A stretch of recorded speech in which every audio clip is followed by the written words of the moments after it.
Welcome to the Union County Foundation podcast. We're excited to be back. We haven't done a podcast in a while, so we have some really exciting news. Today's podcast is going to be a little different. It's going to be less conversational and a little more information thrown your way.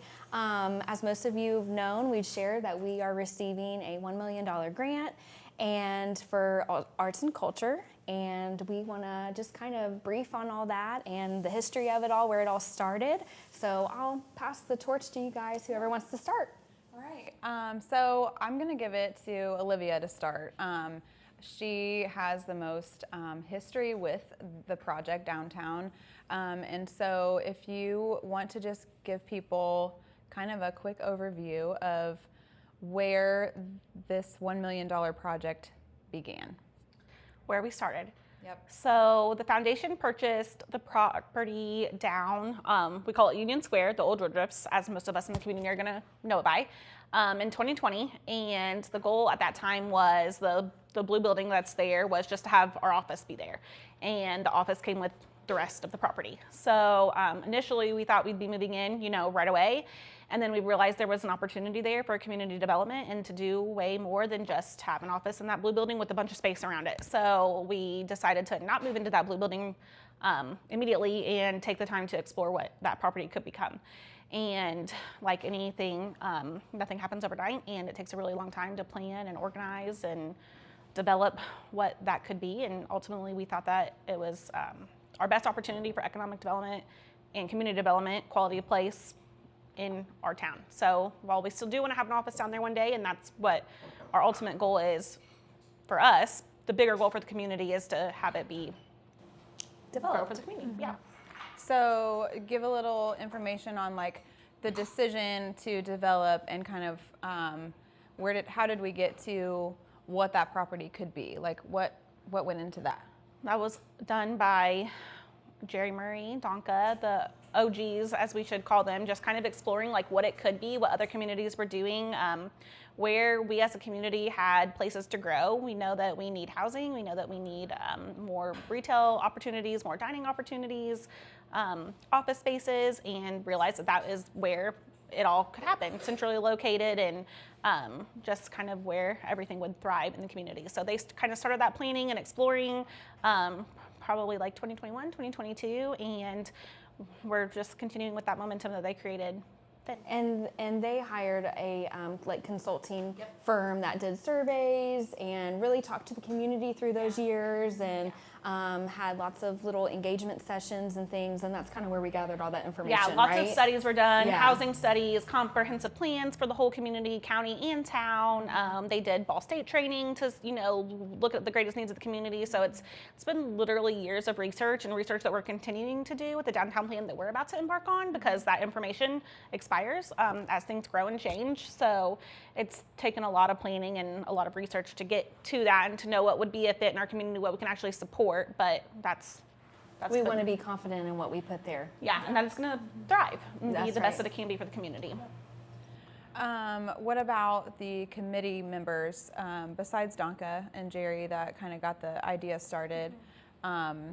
What has that looked like, and how often were they meeting and things like that?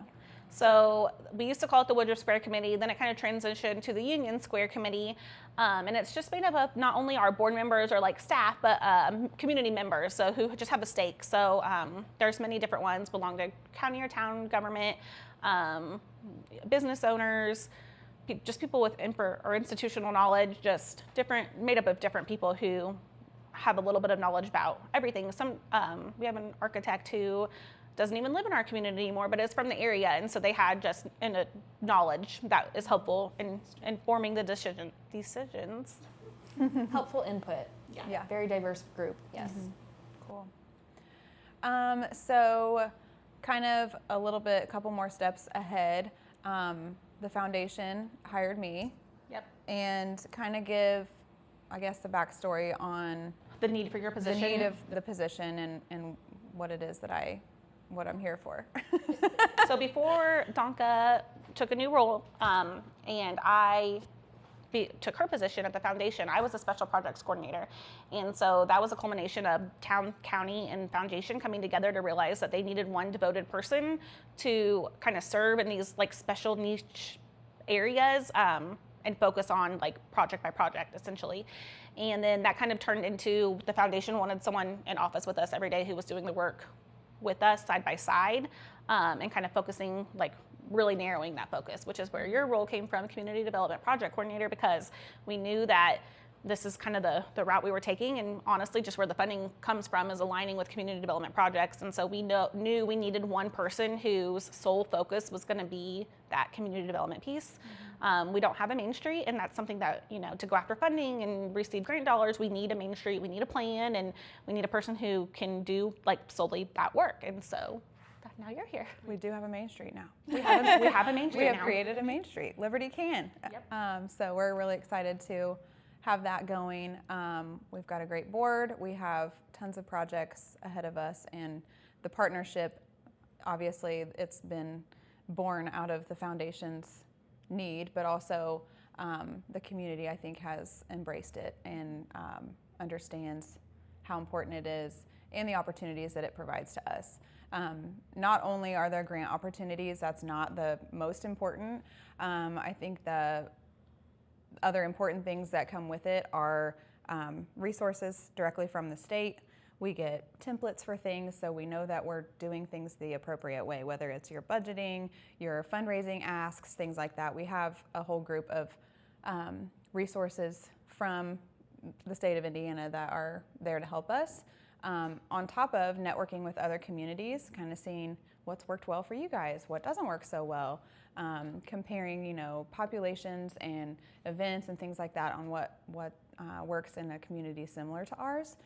And it's really been super fun and exciting to get started. I can't wait to see where it goes. So we work so Step hard one. on we work so hard on all these plans, so we just know what projects will work and be successful, and that's how they decide to give us money. So, you know, we have the research that shows we can support this, and that's why they feel confident, just like with the $1 billion. Well, and I think that's a good segue into this grant that we just got. Yep. And how Union County is transforming and how this kind of aligns. So why don't you go into that? You explain it way better. READI has been going on since probably 2020 also, and it's just regional economic development. It's ran through the Indiana Economic Development Corporation, and so we're in Southeast Indiana region, so we partner with Ohio, Switzerland, Franklin, Dearborn, us.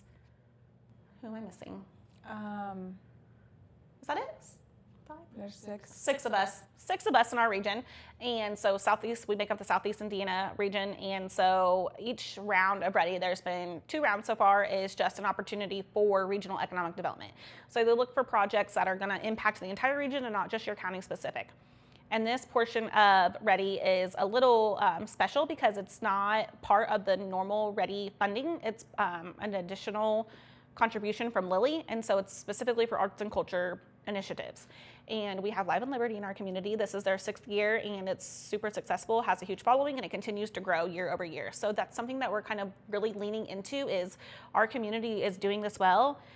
They enjoy it, and it's continuing to grow, and we want to make sure that continues to be successful, and we want to support it. But we also have things like waterworks, historic waterworks, the artesian market, gosh, my brain. Library programming. Library. Mm-hmm. Yeah. Sunsets on Union. Sunset Market. Sunset Market. There's a community connection meeting. There's lots of other, this space, this area can be utilized by the school. It can be utilized by sports teams. It can be utilized by the 4-H. It can be utilized by any group of people, or just for your family's gathering.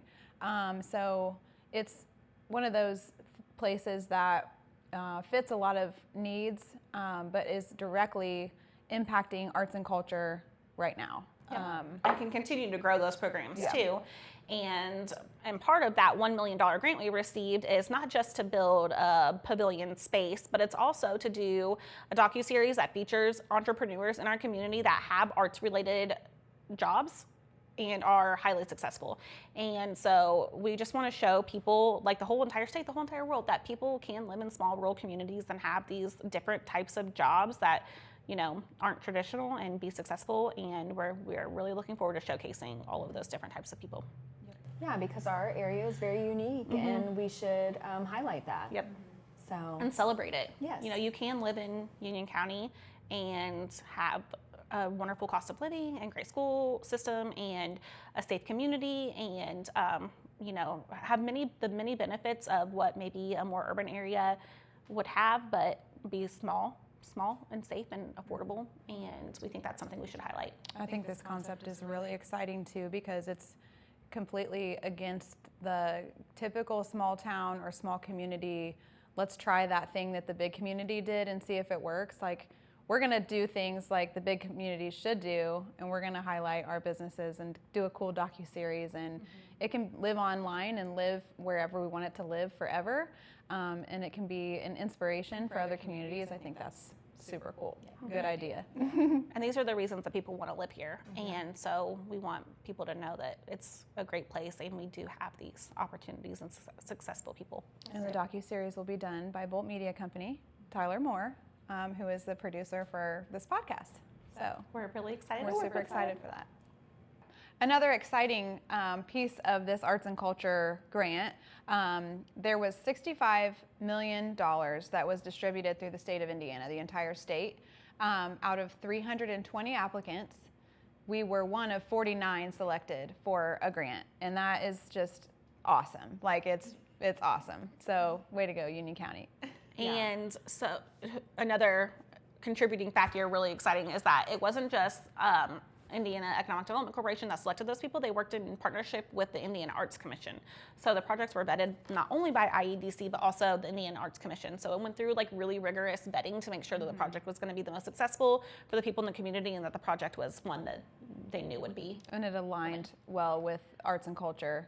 I think IEDC knew that partnering with the Indiana Arts Commission was a great thing when this focus was arts and culture focused. Who better to help choose that than the people who work in Indiana arts every day? So that's really, really exciting and makes me feel really happy that they recognize our community as an arts community.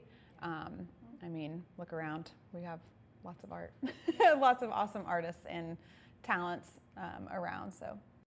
So moving forward, for more information on this grant, what should people know? Yeah, lots of moving pieces still and lots to come. And so we look forward to continuing to document it through the podcast as it happens and unfolds and sharing things online and social media. And as always, our door is open. So if you want to stop in or call if you have any questions, please do. I think every day the plan grows a little bigger and the moving pieces are, moving. We're always welcoming great ideas also. If you have some kind of idea, we love to try to make ideas happen. So reach out to us. We need as many cheerleaders as we can. We really appreciate everybody that's been there to support us so far, and will continue to support the growth going forward. This is the best community to be from and to be in. So there's a real movement to be together and work together right now too, and we just want to bolster that. So whatever you want to help with, if it's a tiny thing or a huge thing, or you can only do 30 minutes, like everybody working together is what makes the biggest difference. And so we encourage you, no matter what it is, Well, I think we all have Get the involved. same goal. Yeah. And if we all work together to reach that goal, it's just going to happen so much easier. Yep. So, thank you, everyone.